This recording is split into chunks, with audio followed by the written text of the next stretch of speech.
todos os irmãos com a graça e a paz do Senhor Jesus. Amém. Vamos abrir nossas Bíblias no livro de Jeremias.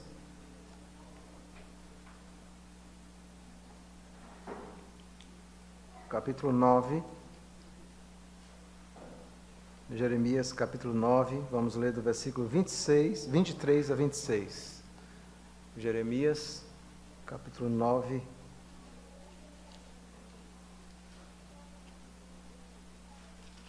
Versículo 23 a 26, a palavra de Deus diz o seguinte, Jeremias 9, 23 a 26. Assim diz o Senhor: não se glorie o sábio na sua sabedoria, nem o forte na sua força, nem o rico nas suas riquezas, mas o que se gloriar, glorie-se nisto, em me conhecer, e saber que eu sou o Senhor, e faço misericórdia, juízo e justiça na terra, porque destas coisas me agrado, diz o Senhor. Eis que vem dias, diz o Senhor, em que castigarei a todos os circuncidados, juntamente com os incircuncisos, ao Egito e a Judá e a Edom, e aos filhos de Amon e a Moabe, e a todos os que cortam os cabelos nas têmporas e habitam no deserto, porque todas as nações são incircuncisas, e toda a casa de Israel é incircuncisa de coração. Amém, a bendita palavra do Senhor. Vamos orar, rogando a iluminação do Espírito sobre as nossas vidas. Oremos. Bendito Deus, nós louvamos e exaltamos o Teu nome, e te agradecemos pela oportunidade que temos de mais uma vez ler a Tua palavra e meditarmos na Tua bendita palavra. Pedimos que o Senhor nos conduza e nos dê nesse momento toda a concentração necessária para ouvirmos a Tua palavra e guardarmos tudo aquilo que o Senhor tem a nos dizer em nosso coração. Essa é a nossa oração em nome de Jesus. Amém. Meus irmãos, o Catecismo Maior de Westminster, que é adotado pela nossa igreja, ele começa com uma pergunta que eu diria que é a pergunta mais fundamental da nossa existência. Essa é uma pergunta que nós deveríamos refletir, repensar diariamente, constantemente. E a pergunta inicial do Catecismo é muito profunda. É a seguinte: qual é o fim supremo e principal do homem? Qual é o fim supremo e principal do homem? Por que nós fomos criados? Por que nós estamos aqui? Qual o propósito da nossa existência? Por que Deus nos criou? Como é que nós encontramos significado nessa vida? E a resposta do Catecismo é tão bela quanto a pergunta, porque diz o seguinte: o fim principal e supremo do homem é glorificar a Deus e gozá-lo para sempre. O fim principal do homem e supremo é glorificar a Deus e gozá-lo para sempre. Essa resposta tão simples deveria definir a essência da nossa existência. Nós fomos criados para glorificar a Deus, para ter uma comunhão profunda com Deus. E nada fará sentido em nossa vida, absolutamente nada, se nós não vivermos esse propósito. E nesse texto que nós lemos, é exatamente isso que Deus vai ensinar ao seu próprio povo, Israel. É possível que o próprio povo de Deus esqueça esse propósito. E aqui Deus então começa a ensinar ao seu povo exatamente isso. Mas antes de considerar nos versos 23 a 26 do capítulo 9, vamos nos lembrar um pouco do contexto onde ele está inserido. Esse texto que nós lemos está no livro de Jeremias, um livro profético. Jeremias foi um profeta chamado pelo Senhor. Nós vamos encontrar no capítulo 1, do versículo 1 até o versículo 19, esse chamado de Jeremias, quando ele foi chamado. E Jeremias é um profeta que foi chamado e viu o apogeu, de certa forma, ou o aparente apogeu do seu povo, porque ele foi chamado nos dias de Josias, um rei temente a Deus, um rei que levou o povo a voltar-se para o Senhor, um rei que levou o povo a ver que eles estavam pecando, um rei extraordinário, considerado talvez um dos reis mais tementes a Deus da história de Israel. Mas Josias morre muito rápido. E aquela morte de Josias, lutando contra o faraó Neco, de repente faz com que os sucessores de Josias levem o povo novamente para viverem uma vida distante dos caminhos do Senhor. Não apenas os reis, mas o povo como um todo se desvia de Deus. Então Jeremias, ele é chamado nesse momento onde ele vê Josias levando o povo para adorar a Deus, para servir ao Senhor, mas ele vê a derrocada. E ele vai ver o povo gradativamente vivendo essa derrocada até chegar ao exílio. Quando Nabucodonosor invade em 587 a.C. Jerusalém, destrói Jerusalém, Jeremias estava lá. Ele viu a derrocada espiritual do seu povo. E Deus então chama Jeremias com um propósito muito claro. Qual era o objetivo? De advertir o povo. Então o livro, do capítulo 2 ao capítulo 6, versículo 30, vai mostrar esse ministério inicial onde Jeremias vai advertir o povo. Sobretudo do capítulo 7 ao capítulo 8, versículo 3, é o momento onde ele vai advertir o povo. Advertir sobre o quê? Advertir sobre aquilo que Deus havia dito. Deus havia feito, estabelecido uma aliança com Israel, e essa aliança era muito clara em Deuteronômio: se o povo servisse a Deus, Deus ia trazer bênçãos pactuais, mas se o povo abandonasse os caminhos do Senhor, Deus ia trazer as maldições pactuais. E Jeremias então é esse mensageiro de Deus para advertir o povo. E Jeremias então retrata aquele momento sombrio do povo, e nós vemos Jeremias sofrendo. Por quê? Porque ele prega para o povo e parece que o povo está completamente alheio às palavras do profeta. Essa é a parte difícil de pregar a palavra. Pregar a palavra é maravilhoso. Difícil é quando se prega a palavra e parece que as palavras entram nos ouvidos das pessoas e simplesmente saem do outro. Elas não guardam no coração. E Jeremias vê exatamente isso. No capítulo 8, versículo 18 a 9 e 6, nós vemos a tristeza do profeta. Ele chora, ele lamenta pelo seu povo. Deus, inclusive, adverte de Jeremias. Esse povo, ele me abandonou completamente. Você ainda chora por esse povo, você intercede ainda por ele. Deus, então, diz, nesse contexto que nós lemos, do capítulo 8 ao capítulo 10, é o momento onde Deus vai mostrar a desobediência, e Deus, então, fala do exílio. Há um retrato muito sombrio do povo de Israel. Mas, no meio disso, Deus vai mostrar não apenas a falta de sabedoria do povo. Deus diz que vai acrisolar o povo, que de alguma forma o exílio vai servir para isso. Mas aqui no meio do capítulo 9, no versículo 23 a 26, que nós lemos, Deus vai mostrar qual é o problema principal do povo. É como se Deus chegasse naquele ponto central. Qual é o problema desse povo? Qual era? O problema desse povo é que eles esqueceram por que Deus os chamou para ser o seu povo. Eles esqueceram qual era o principal propósito da existência deles. E aqui nesses versos 23 a 26, Deus vai ensinar exatamente isso. E é a respeito disso que eu quero meditar com os irmãos nessa noite, sobre o seguinte tema, para aqueles que quiserem notar no boletim: quando Deus ensina nosso principal propósito de vida.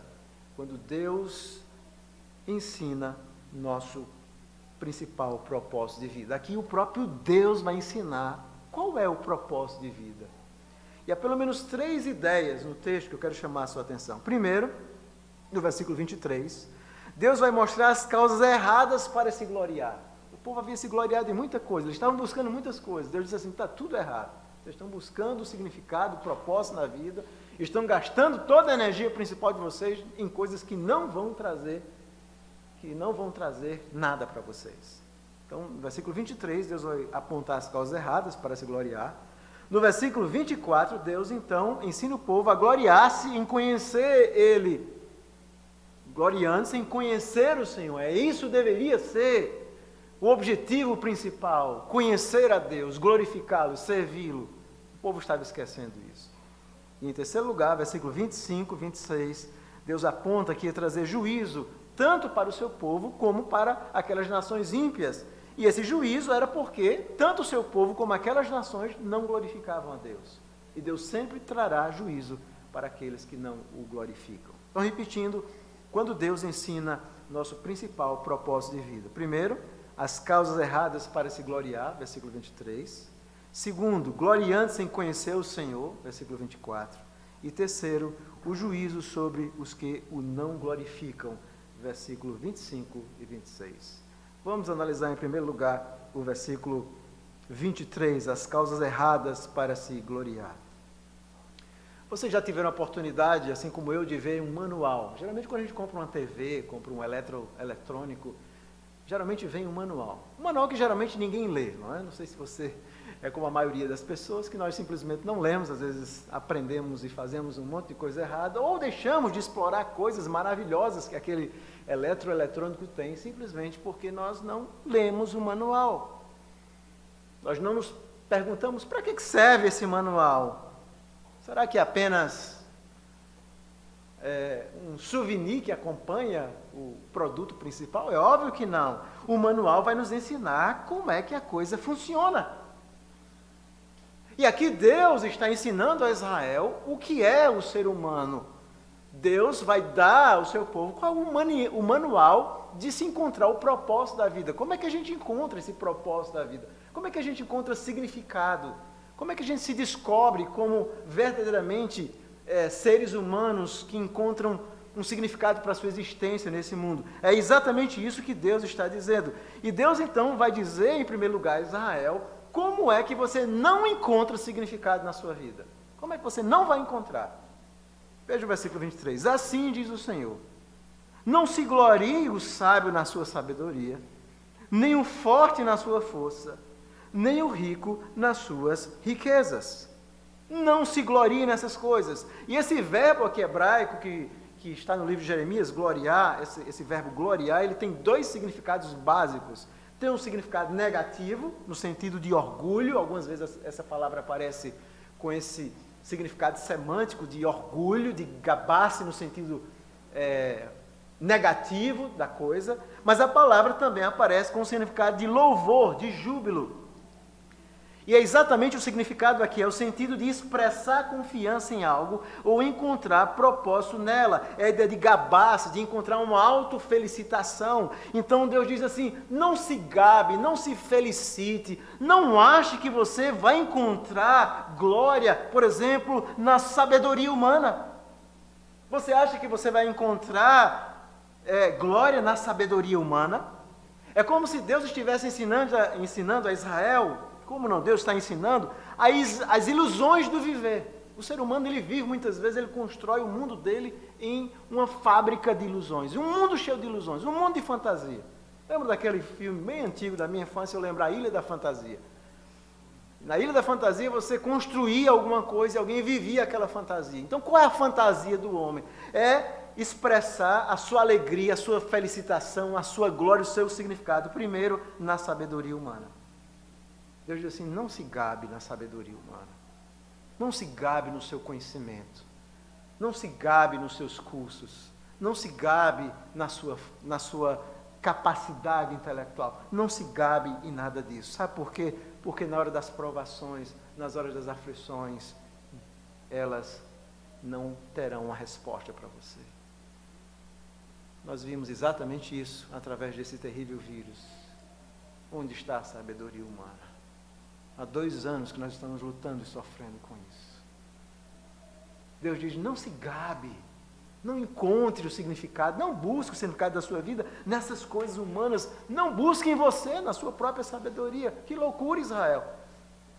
Israel estava buscando isso nas suas estratégias, e eles pensavam, no meio daquelas nações, Israel, é interessante você ler no livro de Jeremias, eles ficavam pensando, bom, nós temos 2 nações poderosas, tem o Egito, tem a Babilônia, qual é que nós vamos nos fiar? Vamos fazer uma aliança com o Egito, porque isso vai nos garantir que nós estamos mais seguros contra os caldeus. Deus diz assim, quanta loucura, quantos planos, quantas elucubrações que não trazem nada. Não se glorie na sua sabedoria. O sábio, você acha-se sábio para traçar o próprio destino da sua vida, para dizer, a minha vida vai ser assim, o melhor caminho é esse, eu vou fazer isso, eu vou ser feliz se eu fizer isso. E você então traça todo um plano para a sua vida, e você diz, eu sou uma pessoa cheia de talentos, talvez eu vou fazer um projeto de vida para ganhar dinheiro, para ter sucesso na vida. Deus diz assim, não se gabe nessas coisas. Não se gabe. Em segundo lugar, Deus diz, nem o forte na sua força. Ou talvez você possa pensar, bom, eu posso me gabar na minha força. Na minha força. Na força física, na minha capacidade de fazer. Algumas pessoas dizem, eu sou uma pessoa forte. Eu tenho profunda capacidade, eu sou saudável, eu trabalho, eu acordo cedo, eu posso fazer muitas coisas. E Deus diz, não se gabe nisso, porque um dia as suas forças também vão diminuir. Um dia você vai envelhecer e vai acontecer aquilo que Eclesiastes 12 diz, em vez de você carregar a vida e carregar pessoas, elas é que vão carregar você. Não se gabe na sua força, na sua capacidade. Israel, talvez no meio de tudo aquilo, eles faziam muitos planos, como vencer, estratégias militares, e Deus diz assim, não se gabe nisso, na sua força. Veja o que o versículo 23 diz, nem o rico nas suas riquezas. Talvez muitos possam se gabar na riqueza, dizendo, pastor, o sucesso da vida é o dinheiro. Se eu tiver dinheiro, e se eu ganhar muito dinheiro, se eu acumular, for um grande empreendedor, ler todos aqueles livros, vocês já foram nas livrarias de hoje, quando você entra nelas, os primeiros livros é sobre empreendedorismo. Não estou dizendo que é errado a gente aprender a lidar com essas coisas e, obviamente, administrar bem o que Deus nos deu. Mas se você se gaba nisso, o que é que Deus está ensinando aqui a Israel e a nós? O problema do auto-engano. Essas coisas não podem ser o nosso esteio, não podem ser a nossa segurança. Não. É isso que Deus está dizendo. Esse era o problema daquela nação. Eles estavam realmente se gabando, buscando, fazendo essas coisas, o seu propósito na vida. Como muitos crentes fazem isso hoje, muitas pessoas. Eles realmente esquecem de Deus e fazem essas coisas, o seu projeto pessoal de vida, mas um projeto que não tem Deus. Isso é loucura. Mas logo em seguida, no versículo 24, Deus diz, mas o que se gloriar, glorie-se em quem? Conhecer a mim. E é interessante que esse verbo conhecer aqui, usado, às vezes nós temos uma grande dificuldade, porque quando nós lemos essa palavra conhecer, nós logo pensamos na ideia de conhecimento ocidental. Qual é a nossa ideia ocidental de conhecimento? De acúmulo de informações.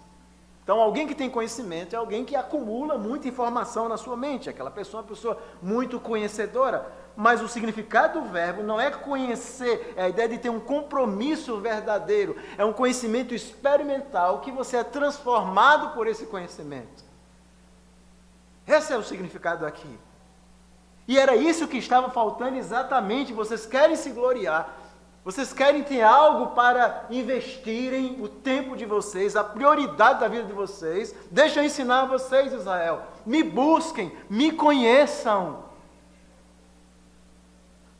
Me conheçam, e aí vocês vão encontrar realmente um significado. Me conheçam. No capítulo 8, versículo 7, Deus vai dizer ao seu povo também, veja aí o capítulo 8, versículo 7, até a cegonha no céu conhece as suas estações. A rolinha, a andorinha e o gru observam o tempo da sua arribação. Mas o meu povo não conhece o juízo do Senhor. Como, pois, dizeis, somos sábios e a lei do Senhor está conosco? Pois, com efeito, a falsa pena dos escribas a converteu em mentira. Esse era o problema do povo. O povo não conhecia Deus. Deus diz, até os animais têm algum conhecimento, mas vocês são tolos. Não conhecem a mim. Vocês não conhecem o Criador. Esse era o problema. No capítulo 9, versículo 6, observe também, Deus diz, vivem no meio da falsidade. Pela falsidade, recusam conhecer-me, diz o Senhor. O povo se recusava. Eles não queriam conhecer a Deus. Eles não queriam conhecer a palavra de Deus. Eles não usavam o seu tempo, a sua energia para ter comunhão, para orar, para buscar o Senhor. Deus diz, você quer alguma coisa na vida para você fazer a sua principal motivação? É isso que você precisa? Se fala muito na nossa geração, né? Essa geração humanista, nós precisamos de uma motivação para viver. Deus diz assim, você precisa me conhecer. Essa é a grande motivação. Esse é o fim. Eu criei o ser humano para isso, você foi criado para isso. para conhecer e servir ao seu Criador. Qualquer outra coisa não fará sentido. Nada vai fazer sentido na sua vida. Nada. E Deus, então, ainda no capítulo 9, versículo 24, diz o seguinte: e me conhecer e saber que eu sou o Senhor, e Deus diz que faço misericórdia, juízo e justiça na terra. Aqui Deus vai usar três características, ele vai definir três características fundamentais do ser de Deus. É importante esses textos quando Deus fala dele mesmo, quando ele se revela. A primeira palavra que nós temos aqui, misericórdia, literalmente é uma palavra hebraica, hesed, que significa bondade, benignidade. Essa palavra é muito usada para se referir ao amor pactual de Deus. Deus diz: eu sou um Deus que tem um amor infalível e pactual. É assim que vocês têm que me conhecer. Eu amei vocês, Israel. Eu tenho sido fiel a vocês. Em outras palavras, Deus está dizendo: eu sou o Deus fiel, eu sou o Deus cheio de misericórdia, eu sou o Deus que guarda a aliança para com o meu povo. É isso que eu sou. Mas eu sou também, a segunda palavra que Deus se descreve, veja aí no versículo 24, é o Deus da justiça. Essa palavra aqui tem a ver com a ideia de um padrão de equidade e verdade, ou seja, Deus é um Deus justo, é um Deus que julga. Deus, além de ser bondoso e misericordioso, Ele nunca vê o errado e diz que é certo, e nunca diz que o certo é errado. Não.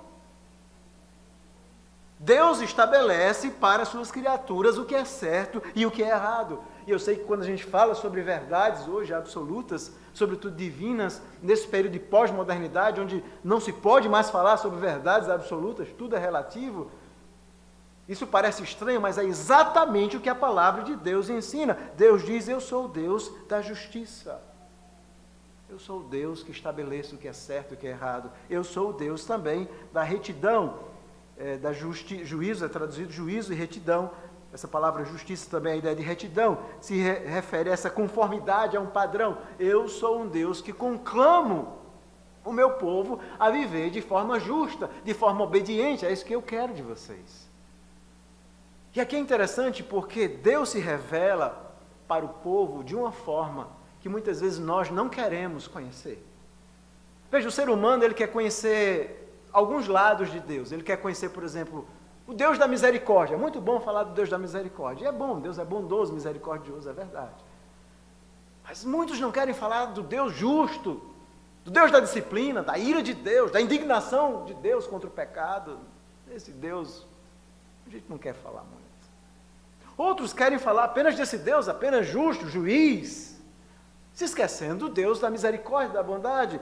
E Deus então se revela para o seu povo como sendo: eu sou um Deus completo. É esse Deus que você precisa conhecer. Eu sou um Deus fiel, amoroso, o Deus da aliança, o Deus que ama pecadores, que salva pecadores, mas eu também sou Deus que estabeleço a verdade, que julgo o pecado, que visito, como nós lemos no terceiro mandamento, segundo mandamento, a iniquidade dos pais nos filhos até a terceira geração. Eu sou o Deus da Bíblia. É esse Deus completo que o povo não conhecia. E Deus está dizendo: é esse Deus que vocês precisam conhecer. E no versículo 25 e 26, então, Deus vai mostrar que, por causa disso, porque o povo não realmente se voltou para Deus, e esse era o problema principal do povo, eles iam experimentar o juízo. Diz assim: eis aí vem dias, Deus está dizendo com certeza, eis aí vem dias, diz o Senhor, em que castigarei a todos os circuncidados, juntamente com os circuncisos. Quem eram os circuncidados? Era Israel. Deus diz: eu vou disciplinar vocês, eu vou trazer também juízo sobre vocês, como vou trazer a outras nações ímpias. Deus está mostrando que o seu juízo, ele é inescapável, ele alcança todos, não apenas os que estão dentro da igreja, mas também os que estão fora. Esse é o Deus. E por que Deus traz juízo? E a quem Deus traz juízo? Deus vai trazer juízo a todos aqueles que não se gabam no seu nome, a todos aqueles que não conhecem, a todos aqueles que não fazem dele a grande prioridade da sua vida. Esse era o problema de Israel. Esse é o problema nosso, seu, meu. É que nós não nos gabamos e não usamos a nossa energia para a prioridade fundamental da nossa vida: conhecer a esse Deus completo. Amor, graça, bondade, justiça, ira, verdade, disciplina. Esse é o Deus completo da Bíblia. esse Deus amorfo dos nossos dias não serve. Não serve. E como é que nós olhamos esse texto à luz da nova aliança? Obviamente, esse Deus glorioso, ele ensina a Israel uma lição fundamental. O povo deveria conhecer a Deus. Esse era o propósito, foi por isso que Deus nos criou, irmãos, para que nós possamos conhecê-lo, adorá-lo e servi-lo. Esse é o significado da vida. Mas quando nós olhamos para a nova aliança, eu convido você a abrir sua Bíblia no Evangelho de João, nós até cantamos alguns trechos do Evangelho de João. O Evangelho de João diz que na nova aliança nós aprendemos que esse Deus que quis se dar a conhecer ao homem, ele fez de uma forma extraordinária. Esse Deus que quis se revelar às suas criaturas, como eu e você, ele mesmo se fez carne e habitou entre nós. E é exatamente isso que João diz no capítulo 1, versículo 1, diz assim: no princípio era o Verbo estava com Deus, e o Verbo era Deus. Ele estava no princípio com Deus, todas as coisas foram feitas por intermédio dele, e sem ele nada do que foi feito se fez. E veja o versículo 14, e o Verbo se fez carne, e habitou entre nós, cheio de graça e de verdade, e vimos a sua glória, glória como do unigênito do Pai. O Verbo se fez carne. Deus agora se mostrou de uma forma na nova aliança inimaginável. Deus se fez carne. E é por isso que João, no capítulo 1, versículo 18, observe, esse é um texto maravilhoso, quando João diz o seguinte: ninguém jamais viu a Deus, o Deus unigênito que está no seio do Pai, que é Jesus, é quem o revelou. E essa palavra grega que João usa aqui, quando diz que ninguém jamais viu a Deus, mas o Deus encarnado, o Filho de Deus, Jesus, é quem revela o Pai. Esse verbo que ele usa aqui na língua grega, revelar, literalmente tem o significado de fornecer informações detalhadas, de forma sistemática. Jesus é o grande hermeneuta do Pai. É através de Jesus que finalmente nós conhecemos a Deus. O verbo significa e tem essa ideia de informar, de falar detalhadamente a respeito de algo. Finalmente nós conhecemos quem é a Deus, de uma forma muito mais profunda do que Israel. Então, se Deus está dizendo: Israel, não se gabem nessas coisas erradas, me conheçam. Imagine nós que estamos na nova aliança, irmãos. Nós seremos muito mais cobrados do que Israel.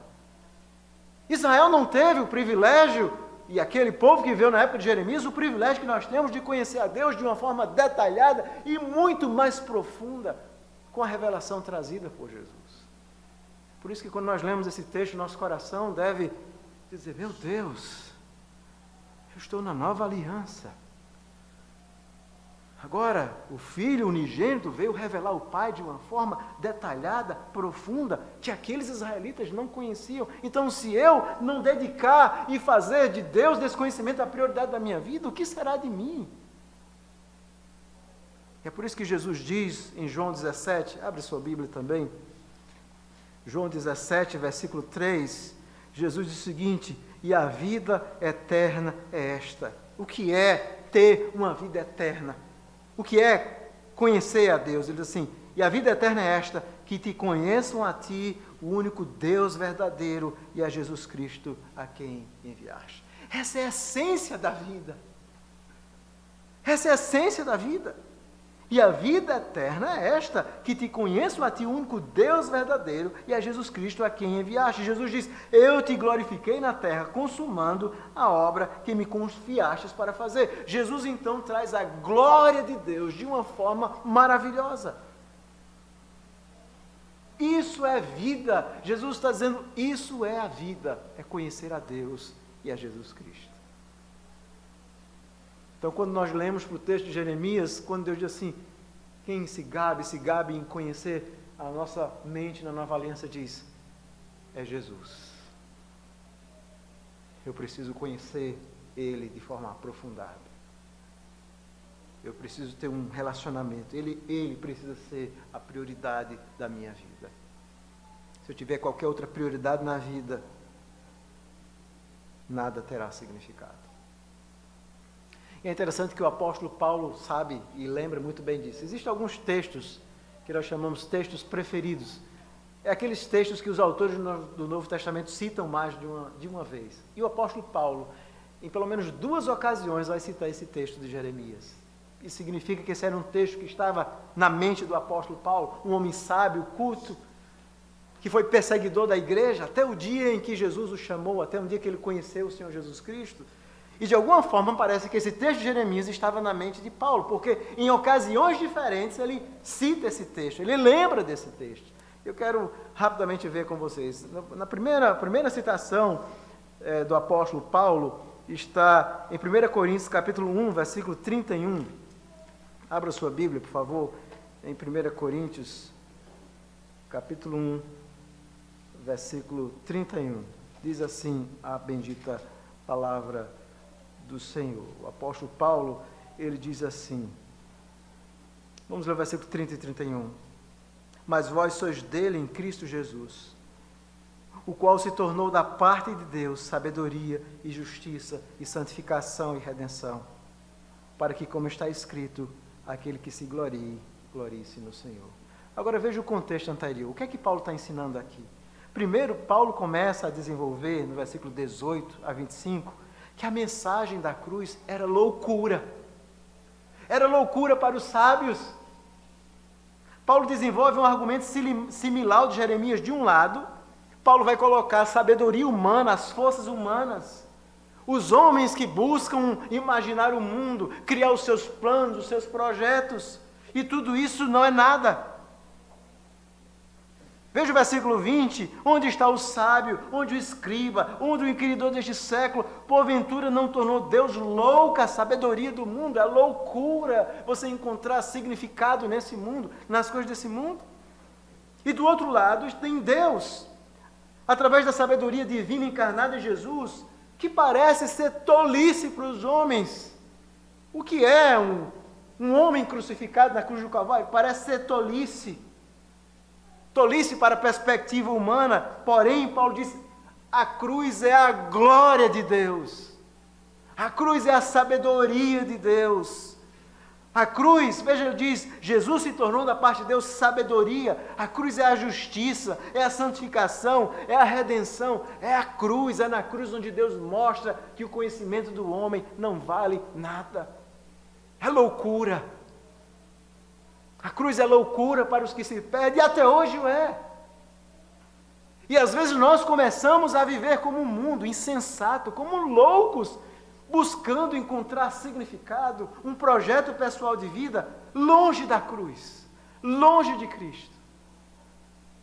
Buscando na sabedoria, na força, na riqueza, no dinheiro, no poder, no projeto pessoal, nos bens, nas coisas que nós possuímos. Isso é loucura. É isso que Paulo diz. E é por isso que no versículo 24 ele diz, mas para os que foram chamados, tanto judeus como gentios, pregamos a Cristo poder de Deus e sabedoria de Deus. E veja o versículo 25, porque a loucura de Deus é mais sábia do que os homens, e a fraqueza de Deus, obviamente é uma figura de linguagem, né? Deus não tem fraqueza, é mais forte do que os homens. É nisso que nós temos que nos gabar, na cruz do Calvário. Então o que é a ceia? A ceia, aparentemente para o mundo, não é nada, não é? Aqui nós temos alguns cálices, 2 bandejas, simples. Vamos participar de uma espécie de refeição, onde vamos colocar o pão e o vinho. O que é isso para o mundo? Para nós, essa é a glória de Deus. É a nossa comunhão com Cristo. É a razão da nossa existência. Isso é a razão da nossa vida. Porque Deus nos criou para isso e nós não vamos encontrar. Você não vai encontrar um significado na vida a não ser em Cristo. Eu quero falar para os jovens, não busquem se gabar em coisas que não trazem nada. Não é a sua faculdade, não é o seu projeto, não é o dinheiro, não é viver distante dos pais, não é nada disso que vai trazer significado. Se gabe, busque a Deus, busque conhecer a Jesus. Eu sei que muitos devem ter assistido aquele filme Exterminador do Futuro, né? É uma série, alguém já deve ter assistido, mas a ideia é simples, são futuro distante, onde as máquinas criadas pelos homens se rebelam contra os homens. E eles então, essas máquinas assumem o controle, os computadores, a inteligência artificial começa a assumir a função. E aí essas máquinas, obviamente, buscam voltar no passado para matar aquela pessoa que está... Existe uma rebelião dos homens contra essas máquinas, né? E quando a gente assiste aquele filme, a gente descobre que as máquinas esqueceram o propósito porque elas foram criadas. Elas foram criadas, obviamente, para ajudar o homem, mas elas assumiram a função de criadores e começam agora a querer exterminar o homem. E eu estava pensando, não é exatamente isso que os homens fazem? Eles foram criados por Deus, mas eles então se rebelaram contra Deus. E agora nós queremos expulsar Deus da nossa vida. Queremos criar o nosso próprio mundo, os nossos projetos. E queremos exterminar tudo aquilo que tem a ver com Deus. Não é isso que a sociedade está caminhando, tentando exterminar, expurgar Deus. E quando nós vamos fazendo isso, nós vamos esquecendo o nosso propósito, vamos nos distanciando mais de Deus e vamos cada vez mais nos perdendo em nossa caminhada como seres humanos. É exatamente isso que nós estamos vivendo, irmãos. E esse texto nos faz lembrar por que nós fomos criados. Eu quero fazer algumas aplicações aqui ainda sobre por que nós fomos criados. Qual o principal fim do homem? Por quê? Bom, primeiro, a Bíblia não diz que foi para você ser feliz, como se a felicidade fosse o alvo da sua vida, ou você foi criado para não ter nenhum tipo de problema, para não morrer. Não é nada disso. Você foi criado e o alvo da sua vida é glorificar a Deus e conhecê-lo e ter uma comunhão com Ele. E deixe-me dizer algumas coisas importantes aqui nessa noite. Uma coisa que foi criada para um propósito, só encontra o seu propósito naquilo para o qual ele foi criado. Imagine você ir numa lanchonete e ver um carro, uma Lamborghini parada lá e sendo usada como uma máquina de fazer café. Você diz assim, não faz sentido. Esse carro devia estar sendo usado. Nós deveríamos estar ouvindo o barulho desse carro. O que é que esse carro está parado aqui? Uma Lamborghini importada, sendo adaptada para servir cafezinho, não faz sentido. E nós somos assim, nós não fazemos sentido até que nós nos voltemos para Deus. Nada na nossa vida, na minha vida e na sua vida, não vai fazer sentido até que você se volte para Deus. Até que você encontre esse propósito. Você não foi feito para encontrar o seu projeto em muitas coisas. Você foi feito para encontrar o significado em Deus. A segunda coisa é que o propósito em viver, o propósito de vida, maior de vida, nunca está em nós mesmos, mas sempre fora de nós. Essa foi a ilusão de Satanás para Adão e Eva, não foi? Vocês vão encontrar um significado, vocês vão ser iguais a Deus. Essa é a síndrome de Lúcifer. Nós nunca vamos encontrar, e você não vai encontrar um significado na sua vida, nos prazeres, nos ídolos, nas drogas, em qualquer outra coisa, não. O significado está sempre fora de nós, porque o significado está em Deus, está em Cristo, está na presença dele em nós. O significado nunca vai estar em nós mesmos. E essa geração humanista nossa tem enfatizado exatamente isso. Nós vemos essa mensagem nas universidades, é a mensagem que muitos jovens têm aprendido. Você é grande, encontre o significado na sua própria vida. Isso é existencialismo puro. Você não vai encontrar significado nunca em você. Porque Deus não te criou para encontrar significado em si mesmo. Deus te criou com um vazio tão grande que só pode ser preenchido por Ele mesmo. Terceira coisa importante é que o único propósito de vida inteligente é aquele cujo significado de vida tem a ver, não apenas com essa vida, mas a ver também com a eternidade. Veja, um significado de vida que você diz morreu, acabou, ou se você é um existencialista, um ateu, e você diz, bom, por que nós estamos aqui? Bom, nós somos uma série de coisas aleatórias, não existe nenhum Criador. Nós estamos aqui, vivendo, e vamos morrer. Bom, mas a vida é só isso mesmo? Que vida infeliz, triste. É aquilo que Paulo diz, comamos e bebamos, que amanhã nós vamos morrer, era isso que os cretenses diziam, né? E, aliás, que os sábios diziam, vários deles, os gregos, não tem significado em nada. É por isso que Paulo disse, a nossa esperança em Cristo se limitar apenas a esta vida, nós somos o quê? Os mais infelizes de todos os homens. Então grave bem isso, um propósito de vida que serve apenas para esta vida, não presta, não pode ser bom. Porque Deus nos criou para vivermos perto dEle, nessa vida e na eternidade. E a única forma de nós encontrarmos esse propósito é na pessoa bendita de Cristo. Nós vamos encontrar significado nesta vida, mas quando morrermos nós vamos estar com Ele e vamos conhecê-lo eternamente. Não imagine que nós conhecemos a Deus aqui, quando chegarmos na glória, esse conhecimento nosso será completo. Muito pelo contrário. Conhecimento de Deus, mesmo na eternidade, é como se nós mergulhássemos no fundo do oceano e dessemos braçadas e braçadas sem nunca chegar ao fundo. Por toda a eternidade nós vamos conhecer esse Deus infinito e glorioso, e durante toda a eternidade o nosso conhecimento dele ainda será como de crianças. Esse é o propósito que Deus nos criou, para conhecê-lo nessa vida e conhecê-lo eternamente. Outra aplicação importante é que o propósito da vida é mais simples do que nós imaginamos. Vocês percebem? A sociedade ela tem colocado uma pressão sobre nós, onde nós temos que fazer uma série de coisas para que a vida tenha um significado. E você encontra pessoas tristes, angustiadas, que não sabem. Há toda uma geração angustiada, triste, perplexa, sem propósito. O que é que eu estou fazendo aqui? Meu Deus, o que é? Veja, e esse texto diz, é simples.